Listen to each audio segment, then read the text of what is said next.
صافي شم متعمر ننساك، وقد تجيني رهانة ما تحيدكش من بالي.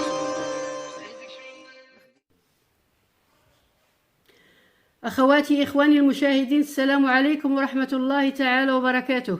في هذه الحلقة جيتكم بفيديو جديد لأتشارك معكم وصفة فعالة. هذه الوصفة هي مزيج من كل من السكنجبير الطري والقرفة مع كأس من الحليب المغلى. إلا شدينا سكنجبير محكوك مع القرفة ودرناها مع كاس مغلي من الحليب ونشربها قبل النوم، ماذا سيحصل؟ هذه الوصفة هي كتعالج بزاف ديال الأمراض، وكتفيدنا بزاف في الصحة ديالنا، في بزاف عندها بزاف ديال الفوائد، عندها فوائد صحية عجيبة. هاد القرفة مع الزنجبيل في كاس مغلي من الحليب كتفيدنا بزاف. اولا كتقوي المناعة، كتقوي لنا المناعة، فهي مفيدة لنا. ثانيا كتقلل من التشنجات العضلية،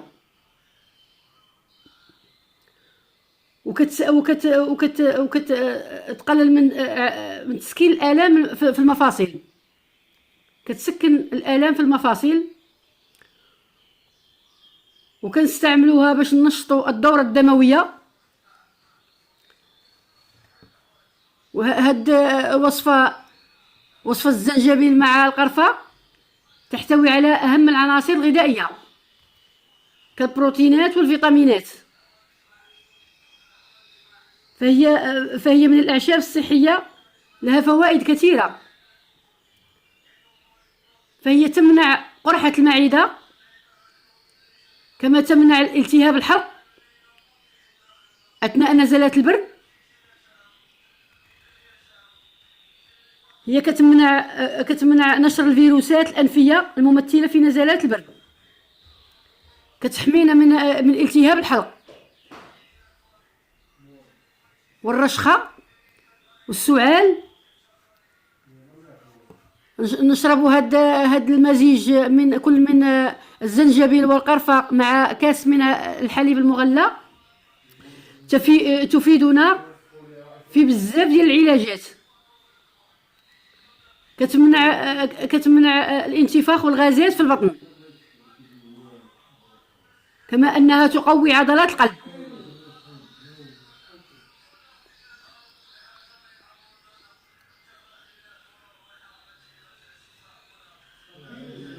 هذه الوصفة هي وصفة عجيبة،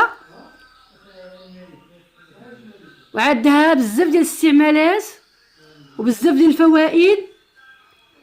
نشربوا هاد كأس من الحليب مع الزنجبيل والقرفة قبل النوم.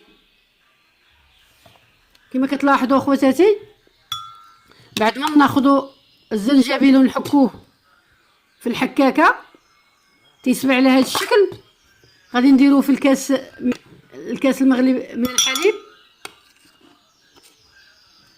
غنديروا معلقه، وغنديروا معلقه من القرفه. المكون الثاني هو القرفه كما تلاحظوا. بعد ما نسحقوها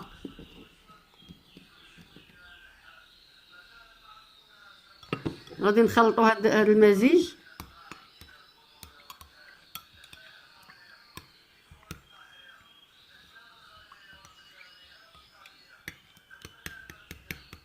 وغادي نشربوه قبل النوم.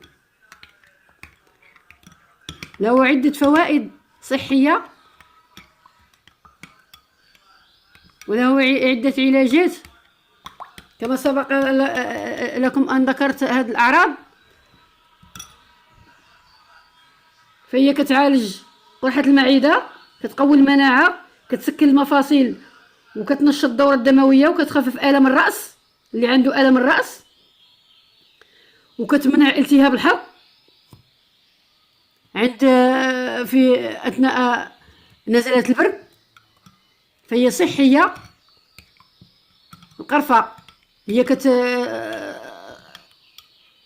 كتنشط الدوره الشهريه، هي وسكينجبير. كنستخدمهم لتنشيط المبايض، كتستخدم المرأة لتنشيط المبايض أثناء الحمل. فهاد الوصفات كلهم اخواتاتي غنستافدوا منهم الى يتبعنا هاد الوصفة. نقدروا نستعملوا هاد الوصفة، نقدروا نستعملوها أربعة مرات في أسبوع. راه غتفيدنا وغتعطينا نتيجة مرضية. كل هاد الاستعمالات هي مفيدة لكم. استعملوا اخواتاتي هاد الوصفة وجربوها، فهي غتفيدكم في بزاف ديال الاستعمالات وفي بزاف ديال العلاجات. ما تنسوش اخواتاتي تبارطاجيو هاد الفيديو على الاحباب والاصدقاء، وتشتركوا معايا في هذه القناه ليصلكم كل جديد. لدي الكثير من الوصفات، وشكرا.